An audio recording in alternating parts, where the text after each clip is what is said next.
saw a record number of new refugees. 800,000 people were forced to flee their homes and find safety in other countries. 42 million people who are forcibly displaced in the world today. And the mic gets displaced, that's fine. And people of concern to UNHCR. In addition to the theme we have for World Refugee Day, we also have a new concept that we've introduced on World Refugee Day of dilemmas. Basically, it asks you to put yourself in the shoes of a refugee. What choices, if any, do refugees? You're in the middle of a war. Imagine the sound of guns, of shelling, or risk death trying to escape. There are no real choices. Refugees have no choice. But all of you do, and that is to help. Dr. Shashi Tharoor, UNHCR's Chief of Mission in India. Dr. Shashi has had a long career with UNHCR, over 20 years, and we will the proceedings for the rest of the evening to the Chief of Mission.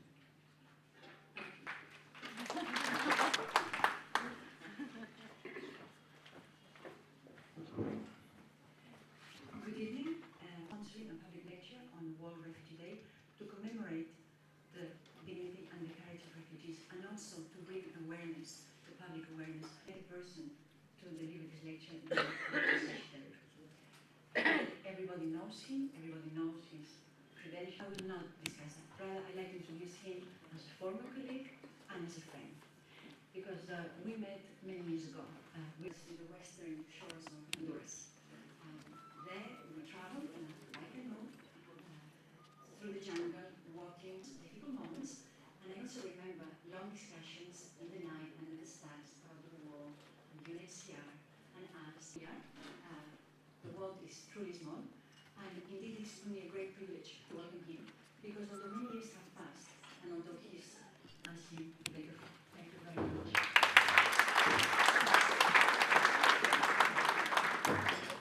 Endured quite that many, and indeed trekking through Honduras to visit refugees from Nicaragua, quite an extraordinary experience, and that was when she was only 5 years old in the organization.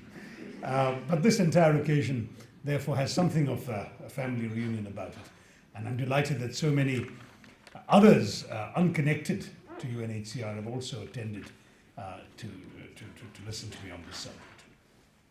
Now, today the world has about 4 million refugees, and with conflict raging in different parts of the world, the numbers are only increasing.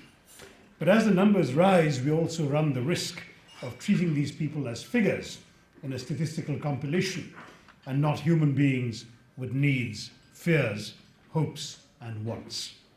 And that is what they are, human beings whose suffering today could mar their tomorrow unless we do our share to help them overcome this.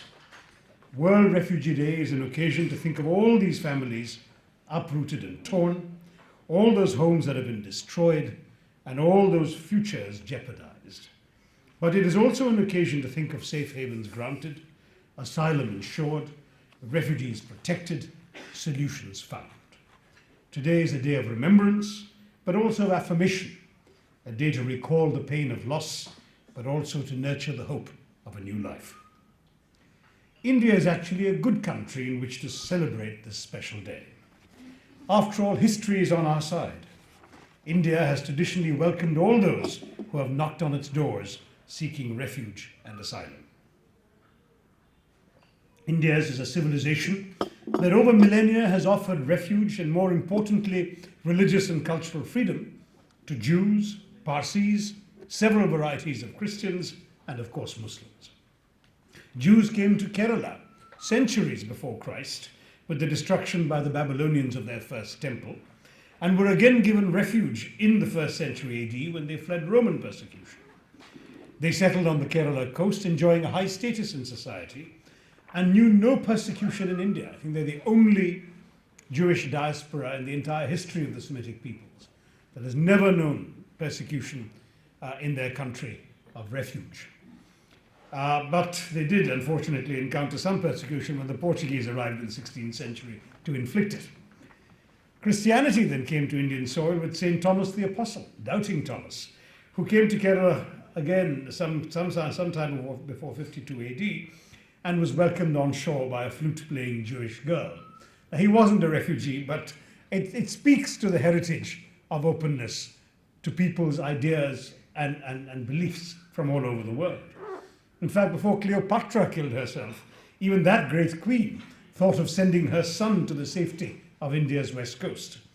Of course, the boy made the mistake of turning back midway to stake his claim to the throne and met with an untimely and gory end, but that's another story.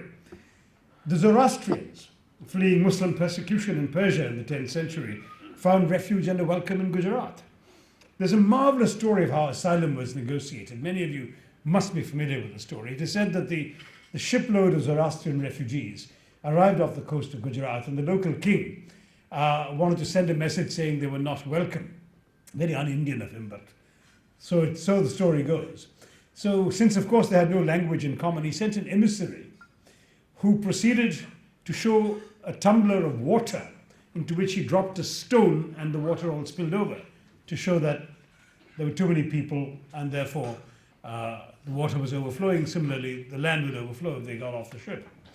The Zoroastrian captain apparently stopped the emissary, summoned a tumbler of milk and gently stirred a spoonful of sugar into it to show that in fact the refugees would sweeten the land rather than cause it to overflow. And the king, when hearing of this message, was so impressed that he promptly welcomed the Zoroastrians onto the soil of Gujarat. It's a lovely story. It may well be true because it has got the merit of antiquity behind it. But the point is that such traditions of hospitality extend far in our history. I know that in my own state of Kerala, where Islam came through travelers, traders, and missionaries, rather than by the sword, they were embraced rather than rejected. So the Zamorin of Calicut, for example, the ruler of that area, was so impressed by the seafaring skills of the Muslim community that he issued a decree obliging each fisherman's family in his kingdom to bring up one son as a Muslim in order to man his all-Muslim navy. Now that's the sort of openness that we cherish, I think, in this civilization. And this is India, a land whose heritage of diversity means that in the Calcutta neighborhood where I lived during my high school years, the wail of the muezzin calling the Islamic faithful to prayer routinely blends with the chant of mantras and the tinkling of bells of the local Shiva temple, accompanied by the Sikh Gurudwara's reading of verses from the Guru Granth Sahib down the road, with St. Paul's Cathedral and the Parsi Anjuman just around the corner. This is an actual neighborhood in Calcutta, and this is, in my estimation, the India whose heritage we can only cling to. In fact, it is quite deeply embedded in the Indian psyche that nobody should ever have to face the predicament of being driven out of their homes. Our great epics, the Ramayana and the Mahabharata, both at great length dwell on the injustice of the protagonist being forced into exile, and the fact that one of our most popular festivals, Diwali, celebrates a homecoming demonstrates fully how important the concept of home and the homeland is to an Indian. Exiles, asylum seekers, and refugees are not, therefore, new to India. Our recent history is a testimony to this, for the birth of our modern state was accompanied by one of the greatest and bloodiest refugee crises in the world. When Pakistan was hacked off the stoop shoulders of India in the partition of 1947, between 13 and 15 million people are estimated to have crossed the freshly created borders. Homes were left behind, familiar landmarks, cherished assumptions and friendships. All was lost except their religious identities. Most of these millions who found refuge in India had only the future to look forward to. All they had was hope, and it is from there that the nation picked up. Today's New Delhi, the city where we are meeting today, was itself in many ways a city transformed by these refugees. To this day, their memories of loss linger and shape their minds. But with loss came a determination to rebuild, to prevail, to triumph, and so they did. Indeed, at that point in history, many parts of the world faced the issue of refugees, with the Second World War triggering mass exoduses in Europe and a number of former colonies finding themselves in circumstances similar to India's. And it was at that time that my old organization, UNHCR, came into existence. India, for reasons more to do with its colonial past and its non-aligned desire not to take sides in the Cold War, did not sign the 1951 Refugee Convention or its 1967 Protocol, which was seen as catering principally to refugees fleeing communism. But in spirit, we stood by the UNHCR and welcomed its involvement in coping with the largest single refugee movement in history, when 10 million people fled East Pakistan, today Bangladesh, to seek refuge in India. Bureau Dayal was intimately involved in that crisis, as I well know. India rightly remains proud of having done more for the refugees itself through the use of taxpayer funds and such imaginative measures as an additional postage stamp for refugee relief than even the international community did. But we cooperated closely with the UN then and later when the bulk of the refugees were repatriated to their homeland. And to this day, the relationship survives healthily. When I use the word refugee, of course, I do so in the internationally accepted definition of the term, which embraces people who have fled their home countries and crossed an international border because of a well-founded fear of persecution in their home countries on grounds of race, religion, nationality, membership of a particular social group, or political opinion. I actually remembered that definition by heart from my days when I'm sorry to say it's been 23 years since I left UNHCR, but I've never forgotten that definition. But this means that those people who cross borders in quest of economic betterment, or because they are fleeing poverty, anarchy, or environmental disaster, do not qualify as refugees. Nor do those who flee from one part of their home country to another because of war, conflict, or fear of persecution. When it was announced that I was to deliver the World Refugee Day lecture, for instance, I received over 100 messages on Twitter urging me to speak about the Kashmiri Pandits, the community to which my wife belongs, who were terrorized into fleeing their homes in the Kashmir Valley in 1989 and who sought refuge in Jammu and other parts of India. Though my father-in-law is present today, and no doubt would be able to speak more eloquently of the plight of the Kashmiri Pandits than I could, the fact is that they would be considered internally displaced people, not refugees, since they throughout continue to enjoy the protection of the Indian state. In addressing the challenges of India's refugee policy today, therefore, I should stress I am speaking only of those who seek asylum in our country from foreign lands. Now, I'm aware that UNHCR is very satisfied with the government of India's policy towards refugees. As an Indian and a former UNHCR official, I'm conscious that formally the government of India has still not signed up to the international refugee instruments. However, the practice of the government has been very good, and many in the international humanitarian community consider India's conduct to be a model. Part of the reason for India's reluctance to sign the Refugee Convention and Protocol is that we take our international obligations seriously, very seriously, and we do not undertake legal commitments that we are not 100% confident or certain about our ability to fulfill. In many countries, the opposite is the case. A lot of commitments are made on paper, but are not in fact implemented in practice. So India is indeed doing much better in reality than many countries that have actually ratified the convention and the protocol.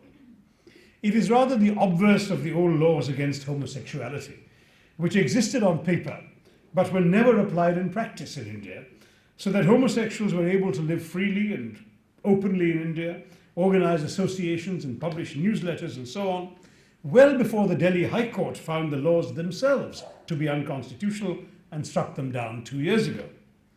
In other words, the gulf between the legal position and the reality has always been a large one in India, and this remains true in relation to refugees as well. And yet, as an old-fashioned liberal myself, it troubles me that a country with our proud traditions and our noble practices remains legally neither committed nor obliged to do anything for refugees, even if we behave humanely in practice.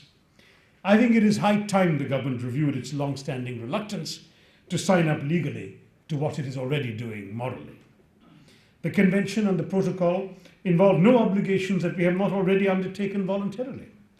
To refuse to sign them out of an anxiety not to be bound to the wishes of the international community is unworthy of a major country like India that is increasingly moving from being a subject of the international system, a rule taker, as it were, to a rule maker within it.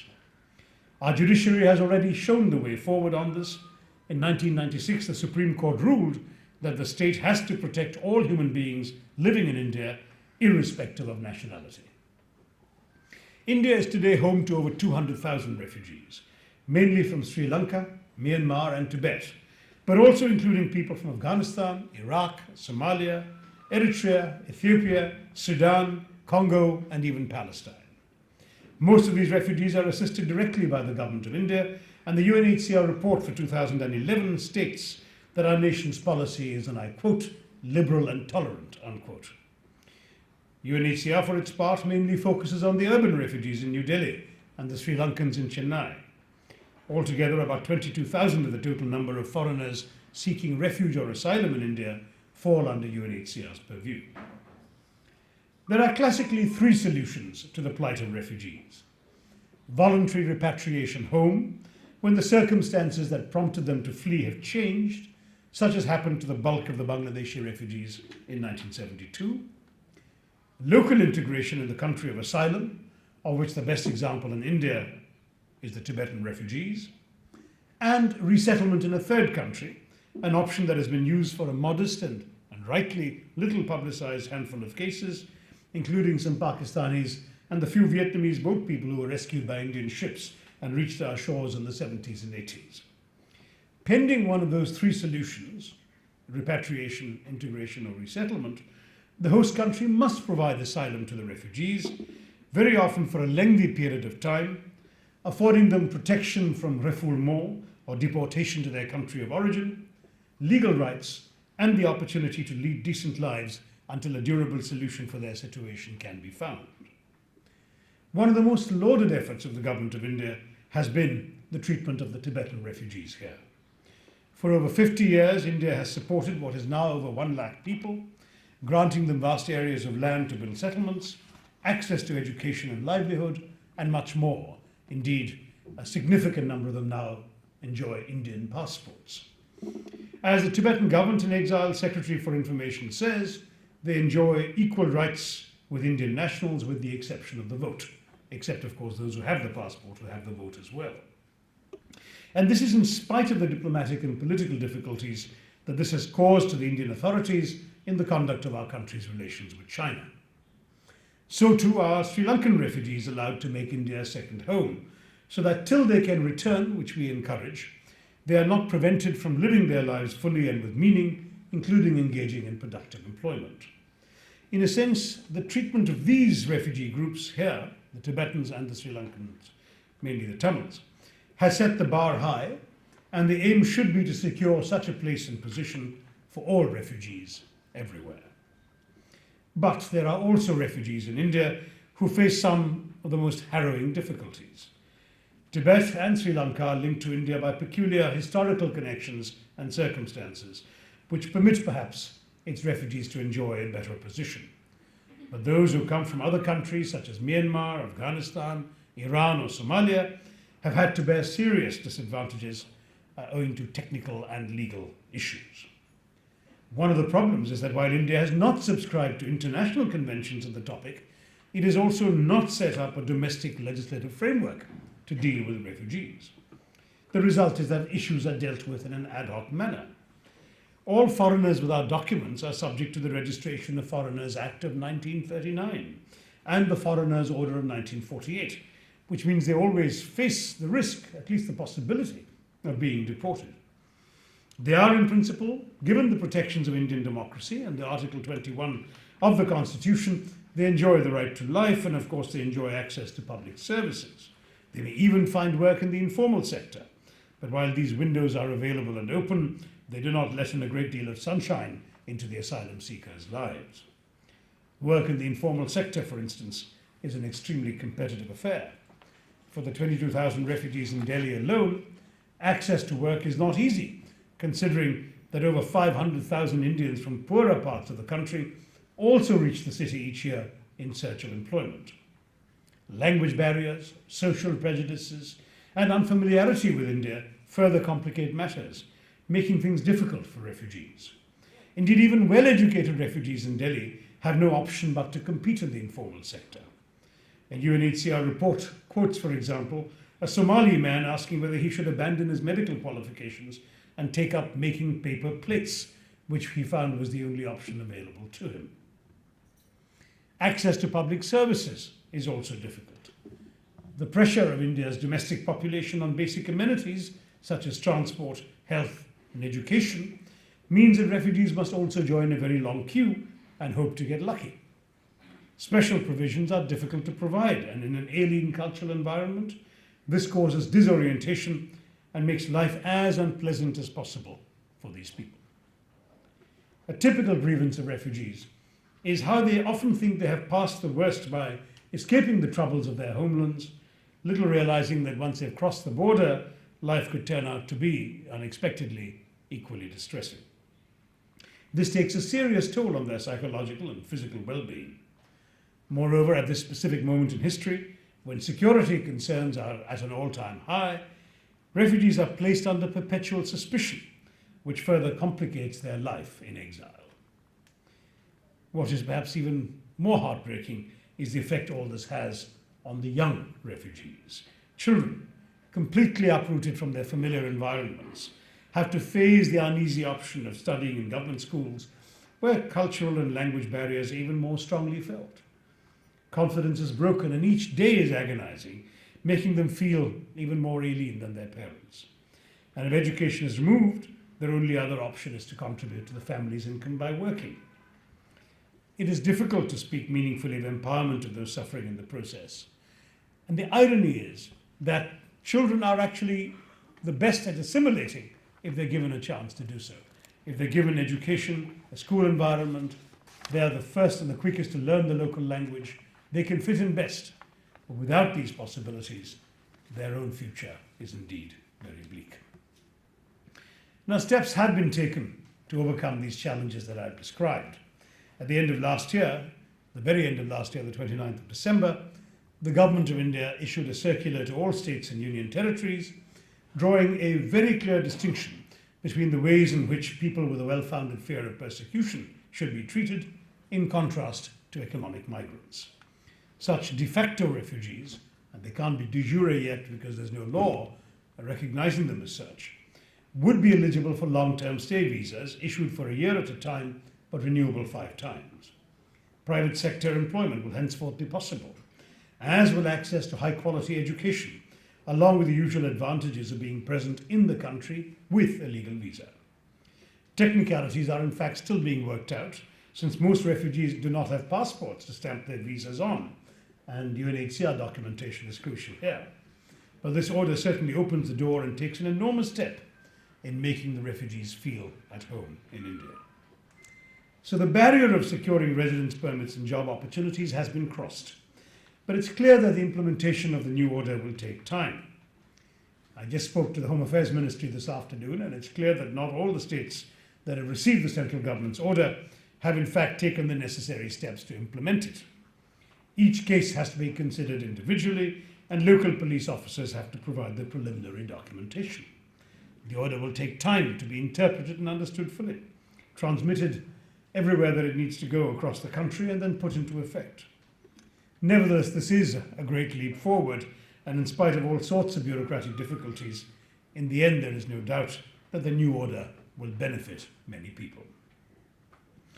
One challenge faced by refugees in India, which has always been a concern, is the great poverty in which they have to live.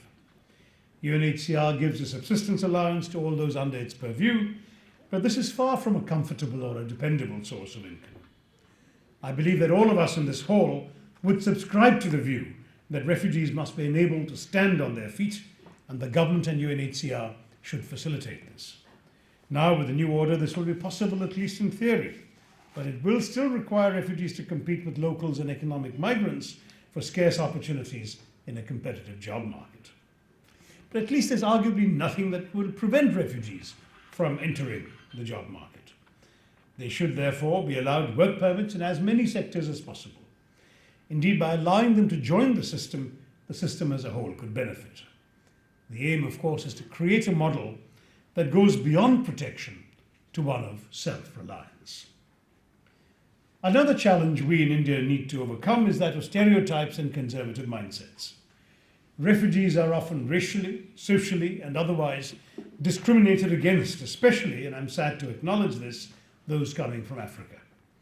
To improve their lot, the outlook of our local communities, of ordinary people everywhere in India, needs to be changed. Indians need to be educated and sensitized to the circumstances of these people so that in addition to their poverty, they do not need to face issues of hostility and discrimination from their neighbors here. This is a long-term challenge and one that requires the cooperation of the government, society, and ordinary people across the country if it is to be overcome. Now, I have some understanding for the government's preference to be quiet on these matters and to do its work behind the scenes. We live, for instance, at a time when even domestic migration is facing violent reactions in a state like Maharashtra. So any seeming encouragement to an influx from outside may not be wise to trumpet out loud. And yet these are also times that call for courage and vision on the part of those in authority. It is time to nail our colours to the mast, to show the nation and the world what we believe in and what we stand for, rather than saying, don't mind that we haven't signed up to anything, just look at what we're doing. It is time for 21st century India to move on beyond such a modest position. It is also crucial to work for the formulation of a national framework to deal with refugees. The creation of a structure, perhaps modelled on the circumstances of the Tibetans, would ease things considerably.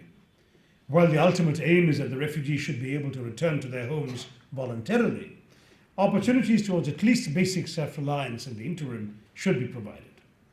This is not easy, especially in a country like India with all our internal constraints, but it can be and should be done, keeping in mind India's own traditions and the larger ideals of humanity. The state alone need not completely bear the weight of such responsibilities. Civil society partnerships, NGOs, and other private organizations should be encouraged to support refugee activities, and it's certain that such efforts will meet with success. There is no dearth of empathy in our country, and this will help the cause of refugees. Cooperation amongst all players must be given a boost by the government, and we should develop and encourage better frameworks to deal with refugees. As for the creation of a legal framework within the country, there was talk that the Home Ministry was working on a comprehensive refugee law, which now appears to have been shelved. No doubt out of fear that economic migrants from some of our neighbouring states would seek to take advantage of it in large numbers. If a law is ever to be proposed, I can only hope as a Member of Parliament that it will turn out to be a liberal and a generous law. Ironically, the international agencies like UNHCR appear to be so happy with the way things are at the moment that they are not pressing for any new law. But I would welcome new legislation because the only risk with our current unofficial but generous policies is that they could easily be changed by different governments without needing to get legislative approval to do so. Of course, since our record has been progressive for many years, the possibility of an absolute reversal in practice is slim. We have, as I stated earlier, done a lot for refugees without a law in place. And UNHCR could and should focus on the work done for helping refugees instead of demanding laws that might be restrictive and end up backfiring. But as an MP, I can always call for a new enlightened law, and that is what I'm using this occasion to do. As a member of UNHCR's Executive Committee and a nation with a long and proud record of asylum and refugee protection, India can and should do more than it has done so far. India rather perversely does not grant UNHCR independent recognition in our country and allows it to work only as a subsidiary of UNDP, which it is not. This should be changed so that the organization, as it does everywhere else, is able to work freely and to maintain independent links to the government. Since today is World Refugee Day, and not just India's World Refugee Day, let me add that more needs to be done and will be done worldwide also. Displacements are still happening, and each day refugees seek asylum around the world from today's hotspots, Libya, Yemen, Somalia, Syria, Afghanistan, and many other countries. In 2011 alone, there were 800,000 new refugees, which, though lower than in my days at UNHCR, is anything but a small number, especially considering that solutions are not easy to find to their problems. The latest UNHCR report says that of the 10 million people falling under its mandate, 7 million have been waiting for over 5 years already for some solution to their plight. UNHCR has also been doubling its efforts. Internally, for instance, the organisation is saving money on administrative costs in order to expand it on substantive ones.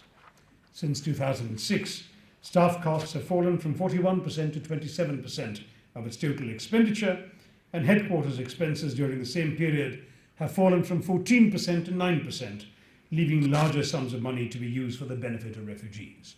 And I must say this is something that, as a former chairman of the UNHCR Staff Council, when all of our staff donated a day of our salary to the organisation at a time of financial crisis, this is an approach I must gladly applaud. Refugees are a global phenomenon of our times.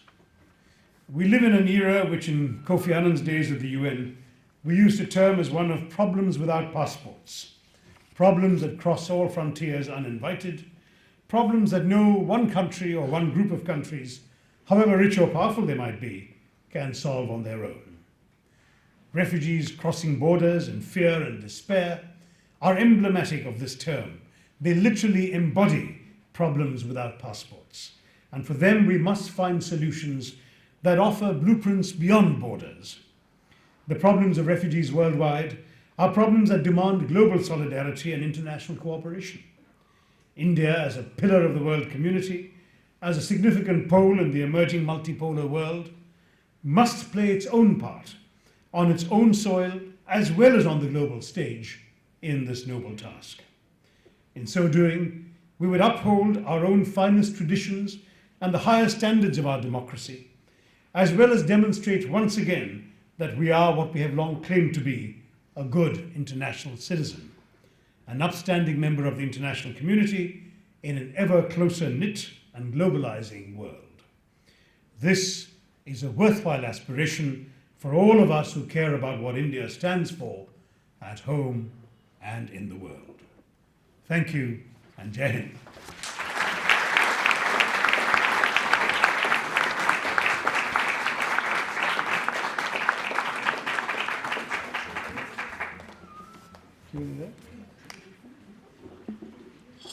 Thank you very much for such a in-depth and comprehensive analysis of the current situation in India. Yes. There is a mic coming.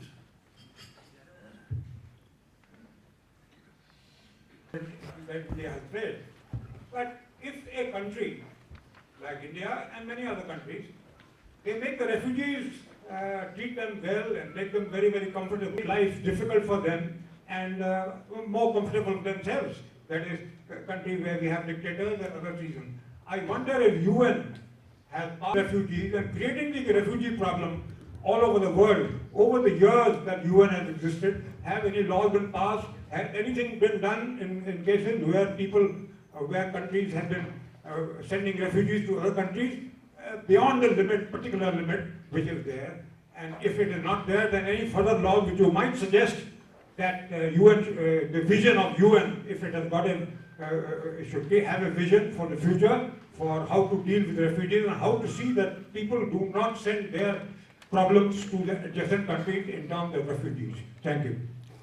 Thank you. No, I can't say that the UN has passed any law. In fact, one can argue that the UN has passed any laws at all other than being a venue for negotiating international treaties which have the force of international law. But you've asked a very valid question. What do we do about countries that persecute people and force them into exile? And the honest answer is there's not much that can be done. There have been a few very limited cases of military intervention, not by the UN, but by countries without the UN's blessing, to change the state of affairs in countries that are producing refugees. I think the best known example in our own subcontinent is our intervention in 1971 in East Pakistan, which we explicitly proclaimed our only military objective was indeed to permit the refugees to return to their homeland. We could not sustain indefinitely, as we had done for 7 months already, the burden of 10 million refugees. So this was the 8 months, in fact, at that point. So the fact was that short of countries taking matters into their own hands and actually changing the state of affairs from which refugees are fleeing, I'm afraid the only option available to the international community is to extend humanitarian compassion to the victims of these countries, the ones who are able to get away and are not killed in the process of dictatorship or civil conflict or war. And when they come, it is part of our conscience that we cannot treat them badly, even if by treating them well, as you say, we might implicitly encourage others to be sent. This dilemma was a major debate in international circles in the late 70s, early 80s, when the resettlement of Vietnamese boat people in the Western world, it was said, was actually encouraging more and more people to leave and encouraging the authorities to get rid of undesirable elements by letting them get on boats and leave the country. There is no satisfactory answer to this. Once people flee, what do we do with them? And as I said, pending one of those three durable solutions, we owe it as human beings to extend them our compassion and our shelter.